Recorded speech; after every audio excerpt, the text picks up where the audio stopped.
Hey everyone, welcome back to my channel. I hope you've been enjoying the travel vlogs, the reviews, and my podcast is coming back soon. Just give me a second. I'm still working out some details on this, but as you get to know me a little bit better and I get to know you a little bit better, I wanted to release this video because I feel like every single time I put out a travel vlog, someone's like, you didn't do that by yourself. You didn't go by yourself. Solo trip, no. And the thing is this, if I said it's a solo trip, it is a solo trip, okay? And I take a lot of pride in that. I've been doing solo vacationing out of the country for years now. But for the purposes of this video, I wanted to talk about the 5 best things about traveling solo. Number 1, and I'm sure a lot of my cardinal signs out there, Aries alike, will appreciate this. You can do whatever the hell you want to do. And that might sound like duh, but listen, okay, I have a big family and I've been traveling at a very young age. My family and we would go to Nigeria all the time, but when you're with your parents, you got to do what they say. The first solo international vacation I've ever done was in Puerto Vallarta, Mexico for my birthday. And I went jet skiing, I lounged on the beach for hours, got a foot massage. It was totally amazing. And it just hit me. I'm like, wow, I don't have to worry about anybody else. And the first part of my birthday, I was in LA with one of my brothers and we were out on the beach and like he left his stereo in the car, visually exposed. I'm like, bro, somebody's gonna break into my car. You know, I have to think about all of these little things, but when it's just me, I'm responsible for solely just myself. And there is a relief in that. And I wonder if anybody who has kids would feel that way. I don't have any kids, so I'll ask you, the parents, what do you guys think about that? But I really enjoyed being able to do whatever I wanted to do and not feel guilty about not wanting to do something else that somebody else wanted to do. And I think that's a really big thing when you're dealing with group travel or romantic travel. There's just sometimes it's like, man, I'm too tired, but you don't want to be a killjoy, so you make yourself get up. And I'm like, no. And I'm usually like ready to do anything and everything. But this trip just meant a lot to me because it really just showed me how wonderful it can be to do whatever you want. And maybe it's the Aries in me, I don't know, but I love doing whatever the hell I want to do. Love it. Okay, number 2. No toxic bullshit, okay? And let me give you this example because recently it all just hit me. I was in Rome and there was this couple ahead of me, 2 men. They took their seats right next to me and everything seemed to be going fine. I was super excited because I'm like, I want to try this good Italian pizza. I love pizza, so I was super excited. They were not. They were not excited, okay? The guy that I could see is basically, as soon as he sat down and he was just looking through the menu, then all of a sudden I heard some like mumblings and he was like, can I just get my together before we go? And I'm like, oh, I was like, this isn't a good thing. And it brought me back to when I was probably 19 or 20 and it reminded me of my first boyfriend. We would get into it a lot and I'm like, I don't miss that. I don't miss that. And not all relationships are like that. I'm not saying that. I'm definitely a proponent for relationships, love, all of that. But as someone who's single, it just reminded me, I'm like, you know what, sometimes, you know, all company is not good company. And I couldn't imagine being somewhere as gorgeous as Rome and having to abruptly leave a restaurant and cause a miniature scene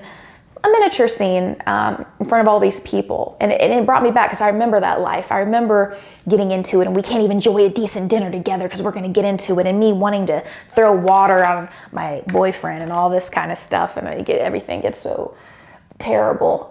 And that just brought me right back to that. So I was like, at that moment, I'm like, oh, it's so nice to be by myself. Nobody's going to argue with me. You know, I'm going to do whatever I want to do. Nobody's got anything to say about it. But I think that a lot of people have this fear of being alone and traveling alone, and somehow that solidifies that you're even lonelier. And I don't agree. I don't agree. There's this quote from the movie Misery that I absolutely love. And the crazy lady, she says, well, I always say if you can't enjoy your own company, you're not fit company for anyone else. And she might be crazy, but that line is not. And you should be able to enjoy your own company. And so that night I was especially enjoying it. I refuse to travel with people I don't like or annoy me or I'm not sure about. There are romantic vacations that people have asked me to go on that sounded interesting, but it's like, I don't know you well enough and I don't know that I'd want to be on a secluded island with you for 3 to 5 days. I just don't know about that. I'm not into sharing a room with somebody on a vacation that I don't know very well. It's very uncomfortable. Number 3, overthinking has to subside, and I'll tell you why. When you're traveling alone, you have to be so focused on the present, your safety, everything around you, and you're just in the moment. And as anybody who deals with stress, anxiety, overthinking, I mean, it really forces you just to pay attention to what's in front of you. And I feel like that's why I love solo travel. And that's also why I love My rock climbing, my hiking, my scrambling is really what it is when you're using your hands and feet to climb up rocks. I did it at Cathedral Rock in Sedona, and then also Red Rock in Las Vegas. It's just so much fun, but it's requiring that you pay attention to the task in front of you, literally where you put your hand, where you put your foot, one foot in front of the other. That's what you're focused on. And solo travel reminds me a bit about that, because you got to watch your surroundings, especially as a woman when you're traveling to other countries and you really have to pay attention to your surroundings and pickpocketing, things like this. And so you're just forced to focus. And I love that, because it really brings me into the present, really absorb the moments in front of you, really get to take in the architecture. You get to take in the scenes, the sunsets, and it's just really beautiful and awe-inspiring. And you can, set your theme to it, listen to the music that you want to. Number 4, solo travel doesn't have to feel so lonely, because you can include whoever you want to on your trip via FaceTime, and you're not rude, because if you're with somebody else and you're on the phone the whole time, that's rude. But me, I like to talk to my mom. I like to talk to my dad. I like to talk to my friends via phone calls. And I find that to be really rewarding. I like to go live with my subscribers on Instagram and give them the behind the scenes of all of these really top destinations. And I feel like a lot of content creators might enjoy that they can be so selfish to get all of their content, albeit things might be a little bit more difficult because you don't have somebody there standing taking pictures for you, but that's why you have a tripod, or you can hire a photographer to take pictures like I did in Rome.